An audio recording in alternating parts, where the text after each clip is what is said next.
Hello everyone, অনুয়ন্তিকা লাইফস্টাইলে আপনাদের সবাইকে স্বাগত। আশা করি সবাই খুব ভালো আছেন আর আমিও খুব ভালো আছি। আমি অয়ন্তিকা চলে এসেছি আপনাদের সামনে নতুন একটি ভিডিওতে। আজ আপনাদের সাথে শেয়ার করব পোলাও রেসিপি। এই সেকেন্ড টাইম আমি পোলাও বানাচ্ছি। আর এটা আগের বারে ফার্স্ট যখন বানিয়েছিলাম খেতে খুব সুন্দর হয়েছিল, তাই ভাবলাম আপনাদের সাথে শেয়ার করি। ফার্স্টে আমি 600 গ্রাম মতো চাল নিয়েছি। তো চালটা আমি ভিজিয়ে রেখেছিলাম প্রায় 2 ঘন্টা মতো।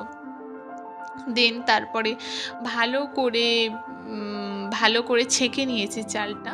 আর অনেকক্ষণ ধরেই চালটা ভাজতে হবে। আমি এখানে 2 চামচ ঘি, হাফ চামচ হলুদ গুঁড়ো আর 1 চামচ মতো লবণ আর 1 চামচ আদা বাটা দিলাম। আদা পেস্ট করা ছিল মিক্সিতে, সেটা দিলাম। এবার চালের সঙ্গে ভালো করে মাখাতে হবে। খুব আলতো হাতে চালটা মাখাতে হবে, তার কারণ চালটা তো ভেজানো ছিল 2 ঘন্টা, তাই চালটা খুব নরম হয়েছে আর একটু মোটা মোটা মতো হয়ে গেছে। আর আমি এখানে বাসমতি রাইস নিয়েছি। আমি গোবিন্দভোগ চালের পোলাও করছি না, বাসমতি রাইস নিয়েছি, যেটা অ্যাকচুয়ালি বিরিয়ানির চাল, তো ওই চালের পোলাও করছি। খেতে খুব সুন্দর হয়। তো আমি খুব আলতো হাতে হালকা হালকাভাবে ভালো করে মাখিয়ে নিচ্ছি। আর এখানে কড়াইতে ফার্স্টে সাদা তেল দিয়েছি। আর আমার একটু ভুল হয়ে গেছিলো, কড়াইটা খুব গরম হয়ে গেছিলো, আমি বুঝতে পারিনি। তো সাদা তেলের উপরে আমি দিয়ে দিলাম 1 চামচ মতো ঘি। ঘিটা যদি না থাকে আপনারা তেল দেবেন, বাট ঘি দিলে একটু বেশি টেস্ট হয়। সরি, 1 চামচ নয়, আমি 2 চামচ মতো ঘি দিলাম। এবারে অনেকক্ষণ গরম হয়ে গেছিলো, আমি এটা বুঝতে পারিনি। আপনারা হালকা গরমেই কাজু আর কিশমিশটা দিয়ে দেবেন। আর আমি অনেকটা গরম হয়ে গেছিলো তো আমি বুঝতে পারিনি, কিশমিশ আর কাজুটা একটু কালো কালো হয়ে গেছিলো, একটু পুড়ে মতো গেছিলো। দেখুন, কিশমিশ আর কাজুটা পুড়ে মতো গেছিলো। তো যাই হোক, আমি বুঝতে পারিনি বলে তেলটা এতটা গরম হয়ে গেছিলো, আমি দিয়েছিলাম। এরপর কড়াইতে সেই তেলের উপরে আমি দিয়ে দিয়েছি একটা কাঠ, গরম মশলার যে কাঠ হয়, এলাচ, লবঙ্গ আর তেজপাতা। এবার এটা একটু একটু হালকা হাতে নেড়ে নিচ্ছি। তো নেড়ে নেওয়ার পরে এখানে যে চালের মিশ্রণটা ছিল সেটা আস্তে আস্তে কড়াইতে দিয়ে দেবো। এই যে চাল মিশিয়ে রেখেছিলাম সেটা আস্তে আস্তে কড়াইতে দিয়ে দেবো।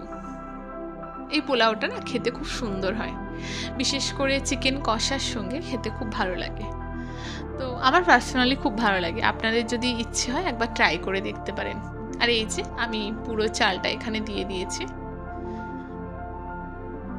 এবার ভালোভাবে চালটা নাড়তে হবে, খুব আস্তে আস্তেই নাড়তে হবে আর সারাক্ষণ ধরেই নাড়তে হবে, যার কারণ যাতে চালটা ভেঙে না যায়। আর আমি এখানে কাঠের খুন্তিটা খুঁজে পাচ্ছিলাম না, তো তাই জন্য কাঠের একটা হাতা ছিল, তো সেটা দিয়েই নাড়াচ্ছিলাম, কারণ খুন্তি দিয়ে নাড়ালে একটু চালটা ভেঙে যাচ্ছে, তাই জন্য। আর অনেকক্ষণ ধরে ভেজে নিতে হবে যাতে চালটা শুকনো শুকনো মতো হয়ে যায়। আর এই যে আমি অনেকক্ষণ ধরে ভাজছি। তারপরে অনেকক্ষণ ধরে ভাজার পরে আমি এখানে যতটা চাল নিয়েছিলাম তার দ্বিগুণ জল দিতে হবে। ধরুন আমি এই গ্লাসে 3 গ্লাস চাল নিয়েছিলাম, তাই জন্য আমি এখানে 6 গ্লাস জল দেব।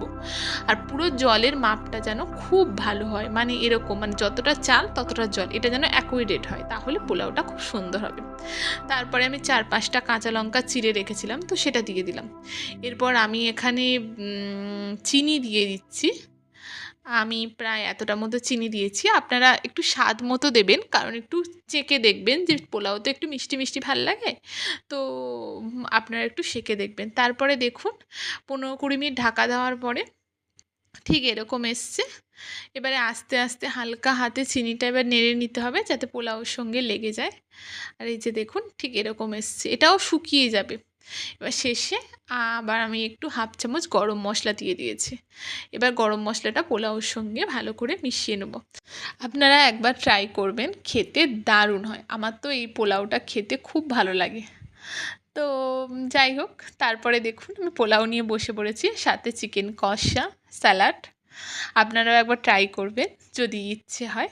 ভিডিওটা এই পর্যন্ত, খুব সহজ রেসিপি, আমার তো খুব ভালো লেগেছে। যাই হোক, ভিডিওটা এই পর্যন্ত। ভালো লাগলে সবাই লাইক করবেন। সবাই ভালো থাকবেন।